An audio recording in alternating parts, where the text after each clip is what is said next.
Voilà, vous avez les dessous de ce direct, de ce premier direct en direct de mon salon. Bienvenue dans cette émission. L'émission, elle s'appelle Il y a de l'écho dans mon salon.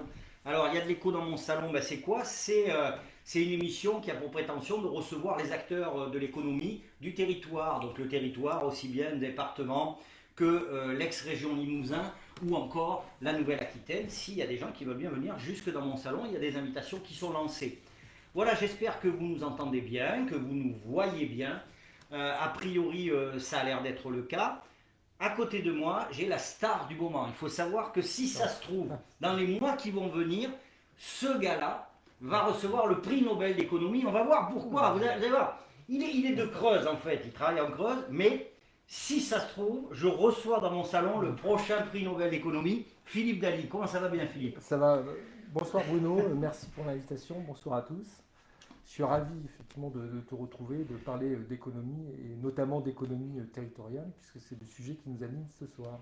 Voilà, alors effectivement, on va essayer de décrypter un petit peu l'économie de façon simple. Vous savez, moi je suis un garçon, je ne suis pas très intelligent, donc il faut m'expliquer des choses simples. C'est la première consigne Ouais. que j'ai dit à Philippe. Avant de rentrer dans le vif du sujet, Philippe, il y a plein de gens qui ne te connaissent pas. Nous, on se tutoie, donc Ouais. on se connaît. Moi, je te connais donc un petit peu. Je voulais juste savoir, le petit Philippe Daly, parce que maintenant tu es assez grand quand même, Ouais. qu'est-ce que voulait faire le petit Philippe Daly quand il était jeune? Alors quand j'étais jeune, je rêvais de voyager, je rêvais de travailler dans le tourisme, je rêvais de rencontrer des gens d'autres cultures, je rêvais effectivement de paysages différents, de personnes différentes, de cultures différentes. Donc, mon objectif, c'était de travailler plutôt dans le tourisme ou dans le secteur de l'international pour croiser, j'allais dire, des cultures différentes et me laisser surprendre, j'allais dire, par d'autres contrées. C'était, Alors, l'avantage, c'est que tu as gardé ce côté un peu rêveur. Moi, il y a toujours quelque chose qui m'a fasciné dans ton parcours, c'est que tu es l'exemple même de la formation en cours d'emploi et de la promotion sociale. C'est-à-dire que tu es parti d'un point A pour être là aujourd'hui, demain peut-être tu seras ailleurs ou après-demain. En tout cas, tu as toujours su capitaliser sur tes expériences de vie, sur tes expériences professionnelles, te former, te diplômer pour avancer au fur et à mesure. Donc, rapidement, par quelles étapes tu es passé. Et puis moi, ce qui m'intéresse, peut-être à titre de valeur d'exemple, pour des jeunes qui écouteraient, qu'est-ce qui t'a fait fonctionner comme ça? C'est-à-dire, qu'est-ce qui t'a fait te donner à chaque fois des défis? Je sais que ce n'est pas des histoires d'argent, c'est sans doute assouvir un peu une curiosité intellectuelle, morale, voilà. Voilà, comment ça s'est passé et pour quelles raisons? alors, premier sujet, je suis quelqu'un de plutôt curieux, qui me laisse surprendre. J'adore aller dans des univers que je ne connais pas, que je ne maîtrise pas. Donc, lorsque j'ai débuté mon parcours professionnel, effectivement, je n'avais que le baccalauréat. Et donc, j'ai commencé à travailler dans des environnements différents, donc la céramique, le travail temporaire. Et plus j'avançais, plus je m'apercevais que mon parcours était atypique, c'est-à-dire qu'il n'était pas du tout conforme parfois à des collègues que j'avais. Et petit à petit, on est dans une société qui nous contraint, si tu veux, à aller vers des parcours un peu plus normatifs, Hmm. standards. C'est pas gênant, parce que de l'expérience et de ce qu'on apprend de façon empirique, ce qu'on apprend par l'apprentissage, je veux dire, du métier, très rapidement, j'ai souhaité le croiser, si tu veux, avec des concepts, etc. Donc, mon parcours et ma trajectoire professionnelle m'ont permis de croiser le champ de l'expérience avec des concepts Du théoriques théorique, et ouais. conceptuels. Et c'est la raison pour laquelle, après le bac, ben, comme tout le monde, j'ai fait un BTS, une licence, une maîtrise, un premier Master 2, donc à l'IAE de Poitiers, un deuxième Master 2 en sciences de l'éducation et un troisième d'économiste d'entreprise. Et à partir de là, j'ai complété avec d'autres diplômes universitaires, notamment sur l'expertise judiciaire, la gestion de crise et sur d'autres sujets, la préparation mentale. Mais alors, pour faire court, là on parle de trajectoire Hmm. professionnelle, mais il y a d'autres sujets qui m'intéressaient, dont le sport, avec toujours une logique euh, d'apprentissage, de progression. Je ne vais pas dire de démarche d'excellence, mais Ouais, de progression en de tout cas. progression, Ouais. voilà, sans Hum. cesse, voilà. Parce que je pense qu'on peut apprendre tout au long de notre vie. Le monde n'est pas statique, il est dynamique. On en parlera tout à l'heure dans des Hum. environnements complexes, parfois instables. Donc voilà.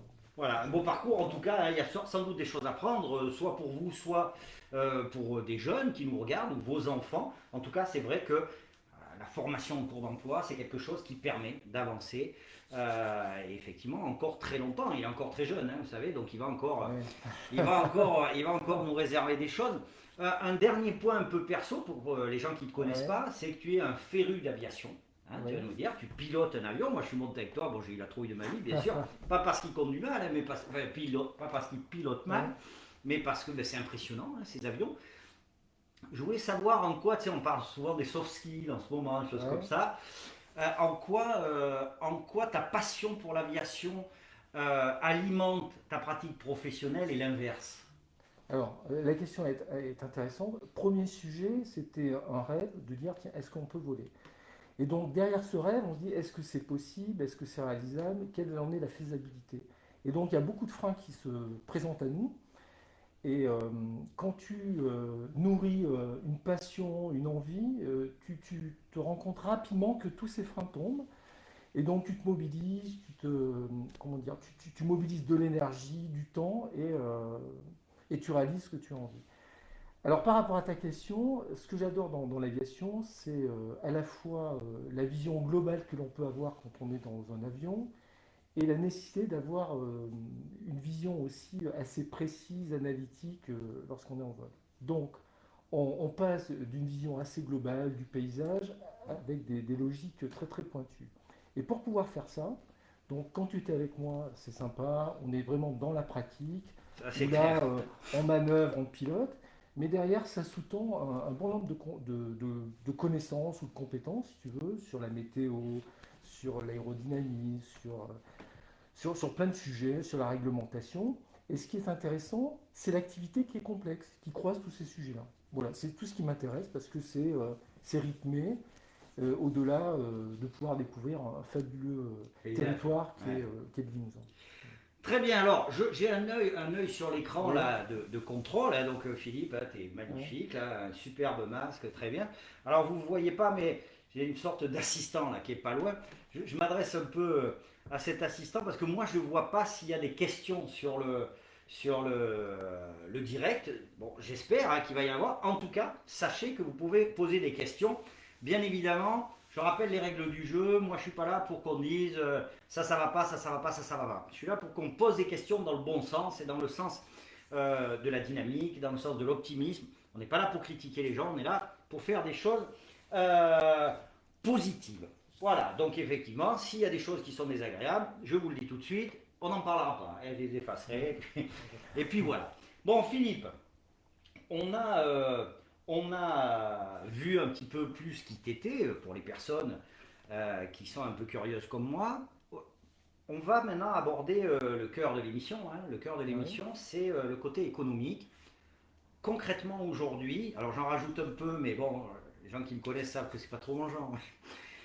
J'en rajoute un peu, mais grosso modo, tu es la star des CCI du pays.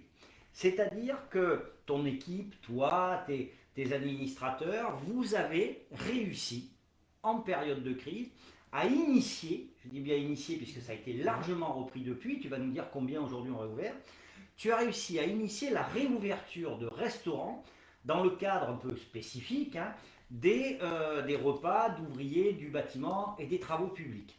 Est-ce que c'est bien ça? Alors, c'est ça. Alors, euh, il faut ramener les choses de façon très humble, Bruno. Oui, bien oui. Premier sujet, le dispositif trouve son origine dans une demande forte du secteur du bâtiment et des travaux publics qui étaient confrontés sur des chantiers à des conditions de pause méridienne, comme on dit, très difficiles, c'est-à-dire manger dans les camions, manger à l'extérieur, voilà. Donc ce constat-là, rapporté par les organisations professionnelles auprès de la préfecture, nous a contraint à réfléchir sur la façon d'accompagner, j'allais dire, ces professionnels qui contribuent, si tu veux, à la continuité de l'activité Bien sûr. économique dans nos territoires. Donc, au départ, un questionnement sanitaire. On était question là-dessus. sanitaire, Hum. en disant nos gars sont sur les chantiers, c'est pas acceptable qu'ils poursuivent leur activité dans ces conditions-là. Donc lors de comités économiques en préfecture, donc fédération du bâtiment, représentants des travaux publics et des organisations patronales, ont exprimé de façon forte, j'allais dire, cette doléance. Et mon président Gilles Beauchou, qui est très actif sur le sujet, a dit il faut que l'on trouve une solution qui soit la plus pratique, j'allais dire, pour pouvoir répondre, j'allais dire, à ce besoin-là. Donc ce qu'il a fait, il est revenu me voir en me disant bah, Philippe, voilà la problématique. On a d'un côté des professionnels qui n'arrivent pas à se restaurer dans des conditions acceptables, et dans le même temps, on a des restaurateurs qui sont fermés. Et comment faire le trait d'union sur les deux? Donc il y a une première solution, c'est de dire on repère tous les restaurateurs qui font de la vente à l'emporter, ok. Mais on a dit bon, c'est bien, mais pas suffisant. Deuxième sujet, on a les collectivités qui, elles, ont dit bah, nous on met à disposition des salles chauffées, et donc une fois qu'on a la vente à l'emporter, on peut se restaurer dans des locaux qui sont chauffés, donc dans des conditions acceptables. Mais le compte n'y était pas, et donc c'est là qu'on a dit comment on peut travailler le sujet. Et on a regardé dans les décrets qui étaient sortis, notamment le décret du 29 octobre 2020. Et pourquoi on a regardé ce décret? Parce qu'il y avait des restaurants et notamment des routiers qui étaient ouverts. On se dit ben, pourquoi on peut ouvrir des routiers et pourquoi à un moment donné on ne pourrait pas ouvrir des restaurants à destination de ces salariés-là. Et on s'est intéressé à l'article 40, je ne vais pas être exhaustif. Ouais. Et là, on a vu qu'il y avait dans le texte des éléments juridiques à travailler, où on précisait par dérogation, on parlait de restauration collective. Et à partir de là, on a proposé à Madame la préfète d'encadrer le dispositif en disant ben, les chambres de commerce, les chambres de métiers, et notamment là, la chambre de commerce et la chambre de métiers, peuvent proposer une convention à l'ensemble des restaurateurs. Précisons que l'ensemble du secteur s'engage à respecter les conditions sanitaires et autres pour pouvoir accueillir ces salariés-là. Et très rapidement, en discutant avec le secrétaire général et Madame la préfète, on s'est aperçu que ce n'était pas suffisant, qu'il fallait, pour respecter la notion de restauration collective, pouvoir proposer un contrat de prestation de restauration collective. Donc là, c'est des conventions de gré à gré entre les entreprises et les restaurateurs qui précisent, moi, entreprise Philippe Daly, je vous demande d'assurer pour le compte de mes salariés la restauration collective. Et donc j'étais à la plume, c'est vrai, sur ces deux conventions-là. Et comme je le disais, le président Gilles Beauchou et l'ensemble des organisations patronales et professionnelles ont joué le jeu. Et donc, Madame la préfète a accepté effectivement que l'on expérimente par dérogation l'ouverture des restaurants. Alors, pour rien cacher, fin décembre, on a pris la tâche de l'ensemble des restaurateurs et l'appétence ou l'intérêt des restaurateurs était peu marqué. On devait avoir, sur l'ensemble des gens que l'on a sollicités, des professionnels, peut-être 5 réponses positives. Et donc, on était très très loin, si tu veux, d'un intérêt porté, je veux dire, au dispositif. Et on s'est aperçu, début janvier, une accélération du phénomène, où là, ce n'était plus 5 restaurateurs, mais très rapidement 10, 12, 15. Et on a vu un intérêt marqué pour le dispositif, pour arriver aujourd'hui à 45. Et entre les deux, une demande forte de l'ensemble du réseau des chambres consulaires, mais également des organisations professionnelles, UNI, Fédération du bâtiment, pour s'intéresser au dispositif. Et là, on a été un peu victime, entre guillemets, du succès de cette opération. Et là, on a eu la presse qui en a été le relais. Et on a eu plus de 200 sollicitations. De là, on m'a demandé d'animer un webinaire auprès d'une centaine de collaborateurs au sein de CCI France. Et c'était une façon, si tu veux, de démontrer, par rapport à tes propos liminaires, que dans un territoire, prenant en compte les spécificités, les contraintes, si tu veux, d'un territoire, d'une profession, que l'on pouvait, alors je ne vais peut-être pas parler d'innovation, mais se différencier et aller chercher des éléments tangibles pour donner une réponse la plus pratique sur le plan juridico-administratif, mais également en termes de modalités d'organisation, pour coller aux besoins, j'allais dire, d'un territoire.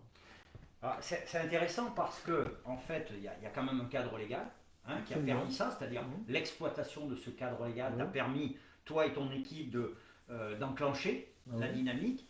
Euh, une fois les faits d'annonce, je Oui. dirais, passés, euh, qu'est-ce qu'on en tire? C'est-à-dire que, tu le disais, le point de départ était plutôt une préoccupation sanitaire. Oui. Hein. Effectivement, les restaurants sont fermés, donc derrière, si on peut donner du travail, tant mieux. Et puis ça assure effectivement la continuité des travaux dans les communes, etc. Concrètement, quel est le véritable impact économique? Est-ce que c'est ça aussi qui était recherché au départ? Et si oui ou non, ben, où est-ce qu'on en est aujourd'hui? Est-ce qu'on est plutôt sur un impact, j'allais dire, sociétal? C'est-à-dire que ça fait quelques mois maintenant, on est dans une logique de manque, dans une logique d'interdiction, dans une logique de prévention. Qu'est-ce qu'on en tire là aujourd'hui? Est-ce que c'était, j'imagine, sans doute nécessaire, mais est-ce que, voilà, quel est le véritable impact sur un de ces deux plans? Alors, on peut parler d'impact, mais derrière, quelque part, de défi. Donc, il y avait un défi sociétal dans un contexte au départ sanitaire avec de forts impacts économiques. Comment on s'assure une continuité de l'activité, donc sur un territoire où on n'est pas en capacité de pouvoir répondre, je veux dire, à ce besoin de se restaurer dignement. Et très rapidement, on s'aperçoit que derrière ce défi, donc il y a un défi qui est sociétal, j'en ai parlé, mais il y a un défi donc économique. On parle de crise sanitaire, mais c'est économique. C'est assurer la permanence quand même d'une activité, le maintien des compétences. Donc il y a plusieurs défis, donc sociétal, tu vois, un enjeu de société. Il y a un enjeu économique par rapport aux travaux à assurer. Il y a un enjeu social, c'est-à-dire quels sont en termes de qualité de vie au travail, en termes de respect de l'individu au travail, comment je m'assure de répondre de façon optimale. Et derrière, il y a un enjeu sociétal, enfin, comment dire, territorial, en disant, on démontre que nous sommes en capacité collectivement de se mobiliser, d'avoir une vision partagée sur la difficulté qu'on rencontre, et on est capable de construire et de co-construire une solution tous les acteurs économiques, mais également avec les services de l'État, pour pouvoir répondre, j'allais dire, à une préoccupation qui nous a été présentée. Et donc là, on peut parler, c'est un peu, comment dire, pompeux ou surfait d'intelligence collective, puisque l'ensemble des acteurs, l'ensemble de l'écosystème, je veux dire ça, a travaillé ensemble. Donc c'est la raison pour laquelle souvent je parle d'écosystème de confiance. On travaille entre nous, les circuits sont courts, et on est capable de concevoir des réponses de façon intelligible. Et je dois ajouter que les services de l'État, Madame la préfète et l'ensemble de ses équipes, ont été franchement au top, parce qu'il y a une logique de prise de risque, et aujourd'hui, bien lui en a pris, puisque on a des salariés qui nous ont remerciés, Fédération des bâtiments, on a des grands groupes comme Enedis, on a reçu des mails, et pour ma part j'ai reçu des textos en disant nos gars ils sont contents parce que ça devenait dans les conditions hivernales assez compliqué. Et donc ça fait boule de neige, si tu me le permets. Bien sûr, bien sûr. Aujourd'hui, on a en France à peu près 1000 restaurateurs qui se sont inscrits dans le dispositif. Donc c'est peu au regard des 200 000 restaurateurs qui existent en France, mais c'est une façon de répondre, si tu veux, à des problématiques de à peu près en France 500 000 travailleurs qui peuvent se retrouver dans cette situation.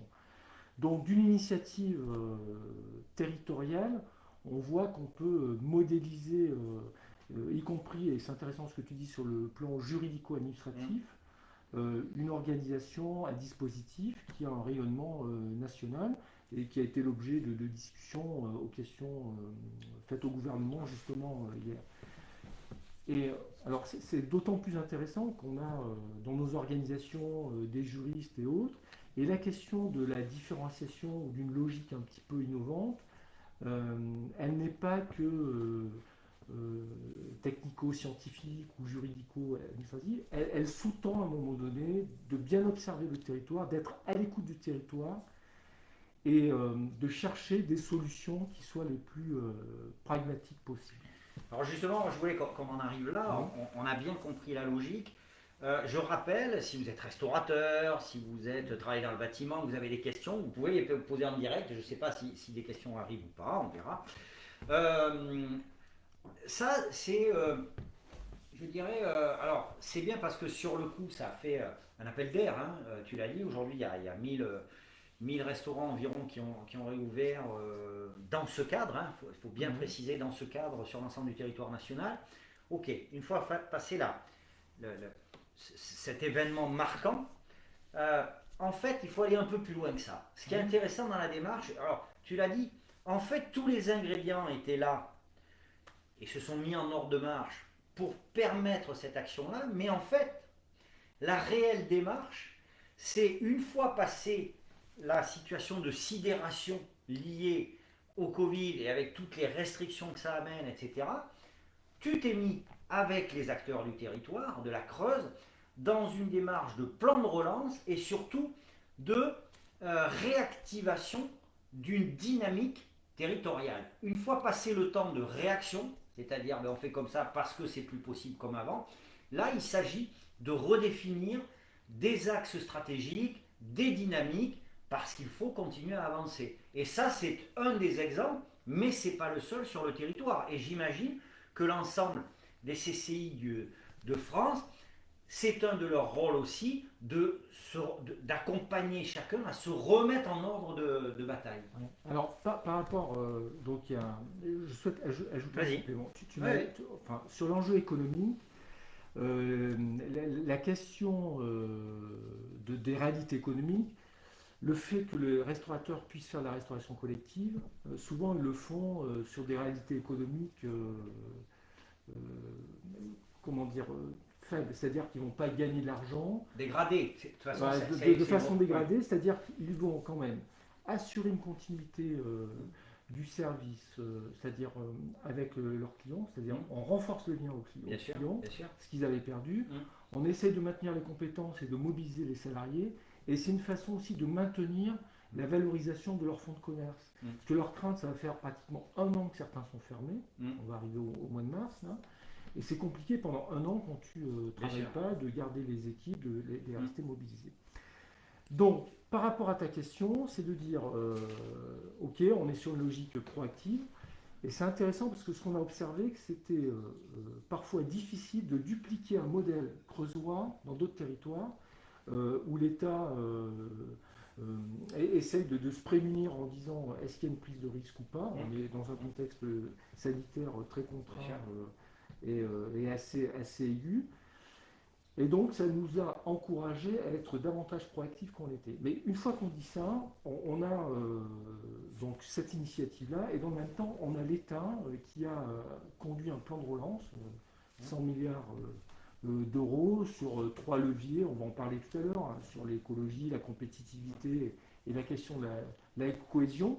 Donc nous, à notre petit niveau, on a donné un exemple de ces 3 sujets-là, mais derrière, on doit le décliner. Donc sur la question de la compétitivité, on a fait plusieurs actions qui s'inscrivent dans le plan de relance, bien entendu, notamment sur le numérique à l'adresse de nos commerçants, puisque lors du premier confinement, c'était un élément de différenciation, en disant ceux qui s'en sont sortis, c'est ceux qui avaient utilisé le numérique. Donc on a déployé ça. Sur la question de la rénovation énergétique, il y a le plan de relance de l'État qui est décliné aussi en région. Et là, on a, par France Relance, à peu près 15 millions d'euros de subventions qui ont été mobilisés sur à peu près 75 millions d'euros d'investissements productifs. Et à l'intérieur de ces sujets-là, on a des entreprises comme Euroacoustique, par exemple, qui sont mobilisées. Euroacoustique font de la laine de roche, ils font des isolants également acoustiques, et donc eux, ils ont été chercher là aussi des financements pour pouvoir travailler leur élément de différenciation. Alors on pourrait déployer, on peut le faire, hein, sur la question de la cohésion. Alors, dans notre réseau, on va plutôt s'attacher à la question de l'apprentissage. Tu as entendu parler un jeune, une solution. La question de l'apprentissage, on se dit, on a sur nos territoires besoin de renouveler nos compétences, on a besoin de professionnaliser l'ensemble, je vais dire, de nos jeunes pour pouvoir rapidement s'insérer. Donc on est sur des logiques, nos logiques proactives, elles sont sur des logiques d'inclusion. Alors c'est peut-être un mot. C'est un mot à la mode, attention, hein, en ce moment dans beaucoup de domaines. Oui, mais donc je repars sur quand même notre expérience. On part du terrain, on est à l'écoute du territoire et on construit sur cette. Est-ce que c'est est-ce que c'est bien cohérent là au moment où on parle, tu viens d'aborder, de parler de l'emploi des jeunes et notamment de l'apprentissage. Est-ce que déjà l'accès à l'emploi, c'est avoir la capacité de se projeter, hein, aussi bien du côté des employeurs que du côté des jeunes, enfin des jeunes ou des moins jeunes. Et là, si on parle d'apprentissage. Est-ce qu'aujourd'hui, c'est vraiment une préoccupation pour les uns et les autres de se dire tiens, je vais prendre un apprenti ou tiens, je vais chercher un contrat d'apprentissage. Qu'est-ce qu'il y a de cohérent dans la période actuelle? Il y a deux sujets. Le premier, je pourrais en parler, mais on a fait un baromètre économique en janvier là, sur un panel représentatif. Donc pour que les gens comprennent, vous contactez les employeurs, etc. et voyez à peu près ce qu'ils envisagent de faire, c'est ça? Alors là, on contacte les employeurs, puis on regarde sur des réalités, donc chiffre d'affaires, investissement, marge, mais également effectif, une photo, et on regarde ce qui se passe. Sur la question de la formation, il n'y a pas de, j'allais dire, il n'y a pas de discussion. Aujourd'hui, les chiffres sont là. On est sur des années l'année 2020 a été une année forte sur la partie apprentissage. Alors c'est vrai qu'il y a eu des dispositifs plutôt encourageants avec des aides très marquées de l'État. Mais la vie, elle n'est pas figée. Aujourd'hui, l'environnement, alors c'est vrai qu'il y a des inquiétudes sur la permanence de ce Covid et l'impact effectivement sur notre quotidien à titre personnel mais à titre professionnel. Pour autant, on a bon nombre d'entreprises qui, elles, fournissent des prestations ou des services pour satisfaire à des besoins de citoyens, de consommateurs ou d'autres entreprises. Et pour pouvoir assurer ces services-là, il leur faut des compétences. Et donc la question de l'apprentissage, elle n'est pas, elle n'est pas remise en cause. Et je pense que c'est le pari gagnant. Le pari gagnant, c'est le pari de la relance, c'est le pari de la reconquête, c'est le pari, on en parlera tout à l'heure, du retournement. Ok, on est face à une situation difficile, mais on n'est pas statique, on n'est pas inhibé. On essaie de trouver une façon d'avancer, donc par référence au dispositif qu'on a mis en place. Mais notre job, c'est d'accompagner les entreprises pour les aider à trouver les ressources nécessaires dans leur activité, dans les compétences, dans les technologies, dans les marchés qu'elles ont, pour pouvoir justement poursuivre et maintenir, j'allais dire, leur activité. Oui, parce que quand on parle de territoire, quand on parle d'économie, on parle derrière d'emploi. Et donc ça va de pair. Si tu veux, c'est pas, comment dire, c'est pas des approches en silo. L'élément de différenciation de nos boîtes dans les territoires, ce sont les bonhommes, quoi.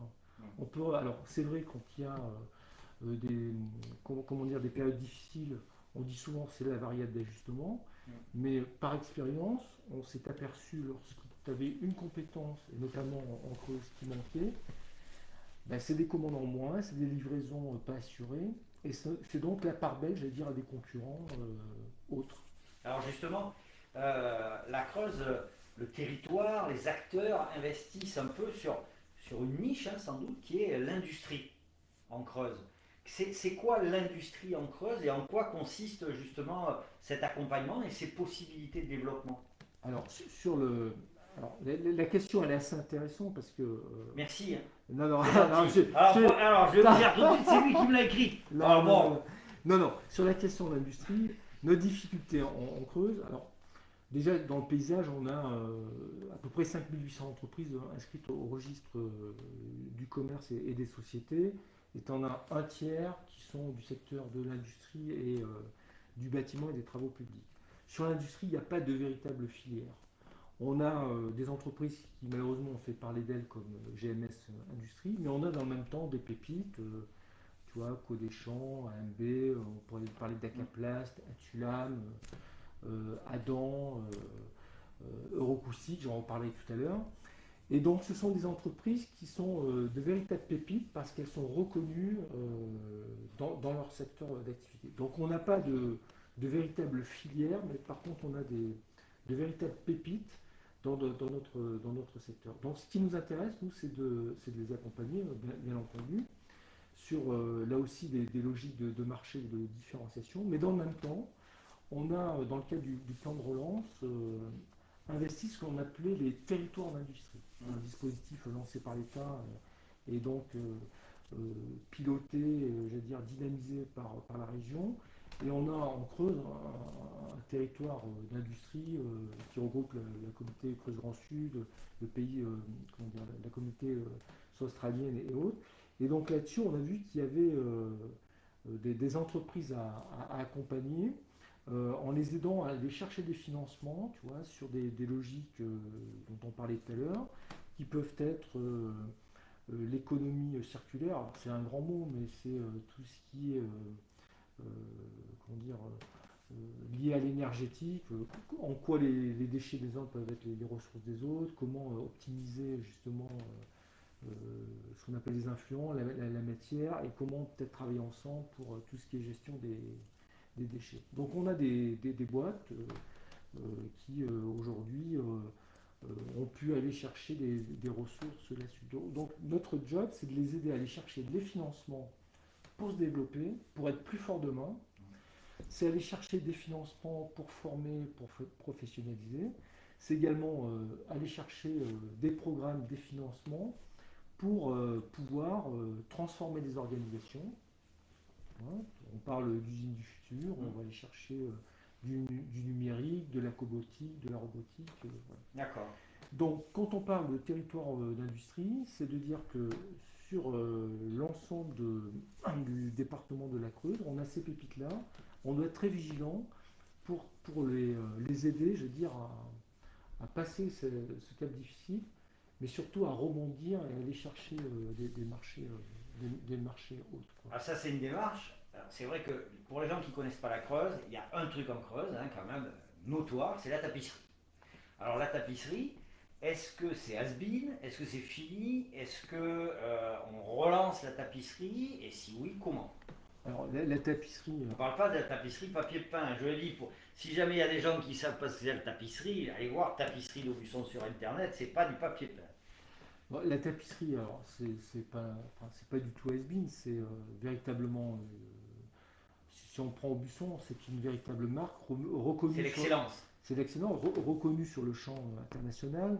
On a effectivement un savoir-faire reconnu comme patrimoine immatériel à l'UNESCO. On a des indications géographiques protégées et on a surtout une cité internationale de la tapisserie aujourd'hui À Aubusson. à Aubusson qui rayonne et qui donne une image renouvelée de l'ensemble. Je veux dire des œuvres qui sont faites. On a aujourd'hui des œuvres qui sont tissées pour Tolkien, Seigneur des Anneaux, etc. Donc, tu vois, on est plus sur une image datée de la filière. Mais surtout, on a un écosystème autour d'un marketing un peu territorial que l'on pourrait appeler l'univers Aubusson. Et à partir de là, on a des manufacturiers comme Pinton, par exemple, avec l'association Lenamac, spécialisée dans tout ce qui est valorisation de la laine, mais également on a des teintureries comme Fonty ou Terrade, qui aujourd'hui investissent, donc ils ont bénéficié d'un fonds d'accélération justement de tout ce qui est investissement industriel. Donc on a un projet par exemple de 6 millions d'euros, tu vois, dont 2 millions 3 vont être destinés si tu veux, à faire je veux dire, un outil de production qui va permettre de doubler la capacité de la manufacture. Et à côté de ça, on a également d'autres acteurs, hein, comme les collectivités, mais également la Chambre qui a investi dans un bâtiment à hauteur de 600 000 euros pour accueillir les porteurs de projets de la filière. Donc l'objectif, c'est d'aller chercher des porteurs de projets de toute la France, quoi, et de pouvoir proposer sur le territoire une chaîne de valeur, donc, pour pouvoir faire pour pouvoir faire fructifier et développer, j'allais dire, cette filière d'excellence. C'était important. Hein. Oui, qui est important, parce qu'elle est synonyme de savoir-faire français et de l'excellence. C'est une identité forte et c'est une identité qui a su s'adapter aussi au développement de la société tout court pour produire, un peu comme la porcelaine. Hein. C'est vrai qu'on est dans un pays. Voilà, il y a une image parfois, quand on ne connaît pas trop, d'ailleurs, voilà, ça pose aussi la question de la communication, qui peut paraître un peu vieillotte, un peu dépassée. Et puis il y a la réalité des choses qui est beaucoup plus performante, beaucoup plus moderne que ce que l'on croit connaître. Oui, elle n'est pas du tout. Donc on a, toi par ignorance, on ne sait pas trop ce qu'il y a derrière, mais il y a effectivement il y a il y a de la créativité, il y a de l'innovation, il y a si tu veux, pléthore de sujets. On embrasse aussi le secteur du luxe et de l'excellence. On embrasse aussi le secteur, je veux dire, des galeries d'art. On embrasse le secteur de l'international. Donc aujourd'hui, la tapisserie Aubusson, tu peux la retrouver dans tous les pays. Il faut accompagner cette réorientation. Alors justement, en parlant de réaccompagner, je le disais un peu tout à l'heure, le territoire de la Creuse, c'est avec l'ensemble des acteurs, et toi et ton équipe, bien évidemment, qui est au cœur de ça, hein, c'est une CCI. Hein. Vous êtes dans une dynamique à la fois de prévention des difficultés, ce qui est logique et puis qui devient forcément primordial aujourd'hui, et puis de ce que toi tu appelles le retournement des entreprises. Est-ce que tu peux nous expliquer simplement en quoi consiste cette logique de retournement des entreprises? Alors, avant de parler de défaillance, juste rappeler, sur l'année 2020, donc on a eu une année un peu dégradée. Pour autant, il y a deux réalités qui ont émergé. La première, c'est le taux de création d'entreprises. Donc en France, on a, entre mars et décembre 2020, une augmentation de 4% de la création d'entreprises. En Creuse, ce n'est pas le cas, on a plutôt une baisse de 15% de la création. Mais dans le même temps, en France, on estime à peu près à 30% la baisse ou la chute du nombre de défaillances. D'accord. Ouais. Donc ça veut dire qu'il y a eu très peu de destruction d'entités économiques. Et en Creuse, c'est pareil, quand on regarde les radiations aujourd'hui au registre du commerce, on est à moins 17%, mais lorsqu'on interroge le tribunal de commerce, aujourd'hui, on n'a pas d'afflux, je veux dire, de la part des entreprises qui sont en difficulté. Mais quand on dit ça, on a une vision un peu biaisée, puisqu'on a l'État l'État, la région, et y compris les collectivités, avec des aides directes qui ont aidé. Et donc ça masque, si tu veux, certaines fragilités structurelles de ces boîtes-là. Donc là, on s'attend, puisqu'on a déjà des informations, notamment de grosses structures, de ce qu'on appelle des entreprises de taille intermédiaire, des ETI, qui elles-mêmes commencent, si tu veux, à engager des plans sociaux. Donc on sait que très rapidement, en 2021, on va avoir des cas difficiles à gérer. Donc il y a un premier sujet, c'est comment on identifie, comment on détecte sur des signaux faibles des entreprises qui vont être en difficulté. C'est-à-dire que c'est peut-être des entreprises qui auraient dû disparaître, mais qui ont maintenu un flot grâce aux aides. Donc c'est important de pouvoir les accompagner. Et donc la question du retournement, c'est de dire comment, après avoir détecté, accompagné ces entreprises, faire en sorte de les aider à rebondir et à non pas à faire le dos rond en passant, mais de dire comment on travaille de façon proactive dans une dynamique. Et de rentrer dans une dynamique en disant ok, il y a peut-être, alors je ne vais pas rentrer dans le détail sur des logiques comptables haut ou bas de bilan, comment je finance mon stock, comment à un moment donné, par rapport à mon compte client. Oui, c'est redevenir conquérant dans un environnement changeant et un environnement... c'est le terme. C'est leur donner les clés ou les mettre en relation avec des partenaires dont c'est le métier pour justement rebondir et dire ok, on arrive dans une situation où on est exempt de trésorerie, comment je fais pour rebondir alors que j'ai plus les moyens financiers et pour pouvoir justement redémarrer, me relancer. Et donc ça s'accompagne. Et donc ils adhèrent, oui.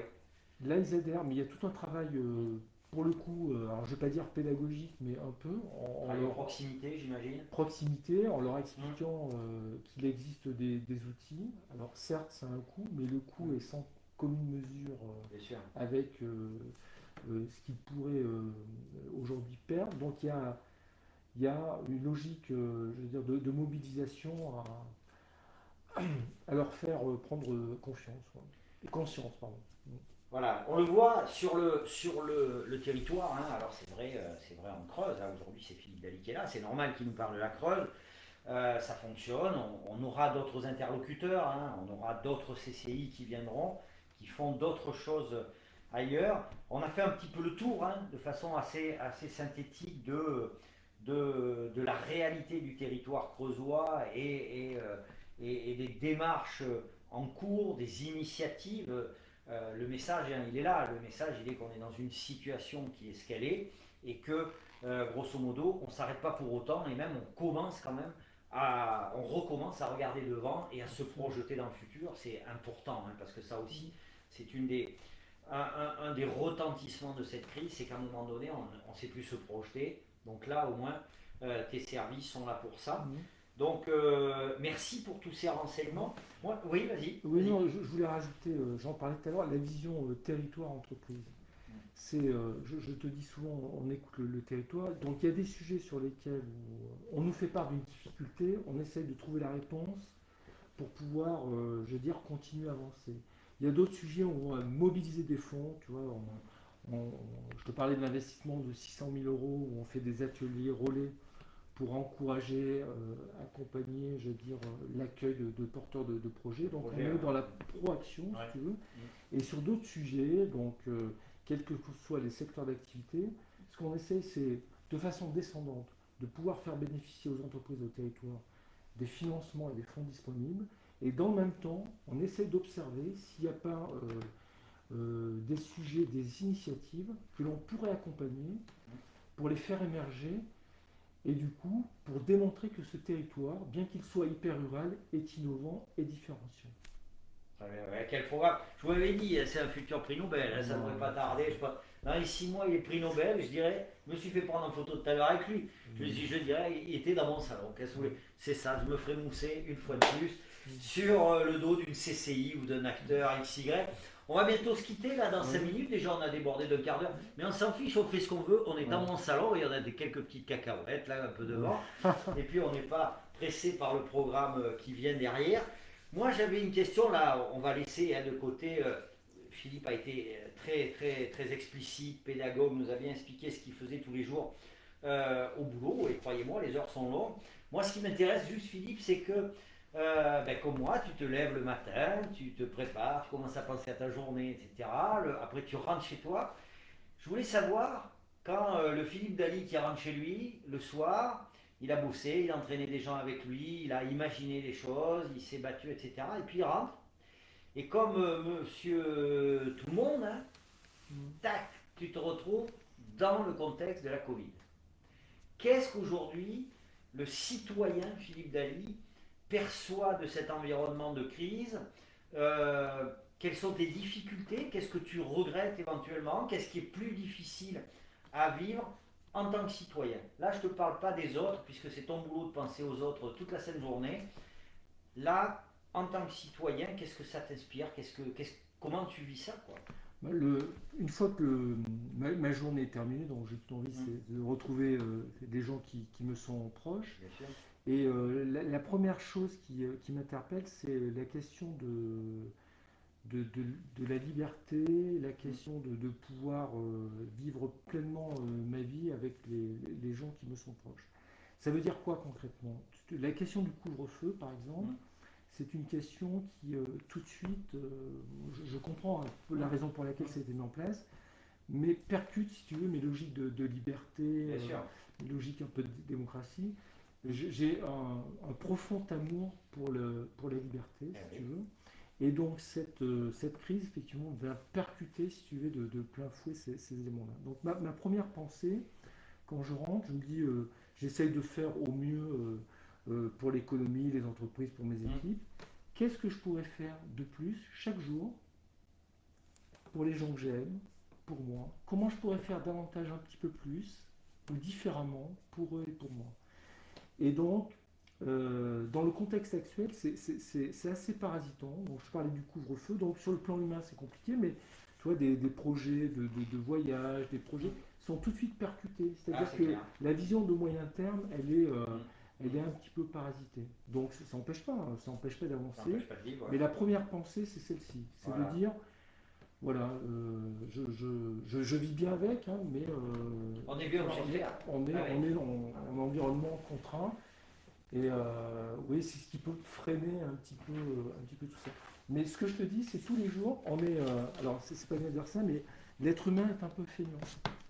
Et Oui. donc, la question, la démarche, je parle démarche d'excellence, mais c'est bien, c'est comment, moi, chaque jour, je peux faire un petit peu plus, ou comment je peux faire différemment, ou comment, qu'est-ce que je peux apprendre de plus chaque jour, ou qu'est-ce que je peux donner de plus, ou comment je peux accompagner davantage. Que ce soit sur le plan perso, sur le plan pro, ou pour les gens qui sont autour de moi.